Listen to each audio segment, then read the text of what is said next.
word became flesh means the infinite became finite.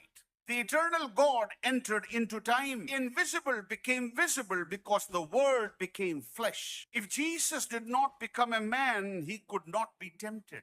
If Jesus did not become a man, he would never become an example. If Jesus did not become a man, he could never die. The gospel is explained when the word became flesh. Jesus and the tabernacle. Jesus and the glory of God. Jesus and the prophets. Jesus and the law. Jesus and the Father, they're all equal. When you read John chapter 1 verse 14, and the word became flesh, does that mean that God had to restart the plan of salvation? No. By the way, when Jesus was born, when did his personality begin? When did the personality of Jesus begin? When were you born? What year? 1978, Dr. Morrison was born.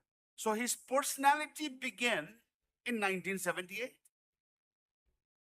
When was Christ's personality begin? After the manger, correct?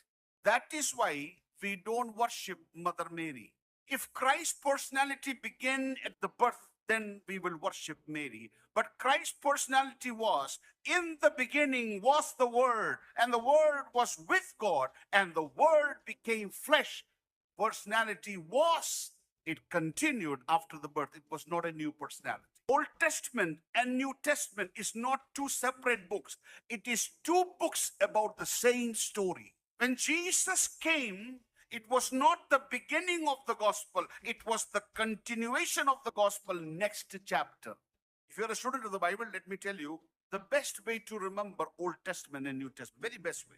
In the Old Testament, promise was made. In the New Testament, promise was kept. Are you understanding me? When Jesus was born, it was the next chapter in God's salvation. Not new chapter, but it was a continuation of the plan that was mentioned from Abraham all the way to Christ. Jesus always existed before Bethlehem.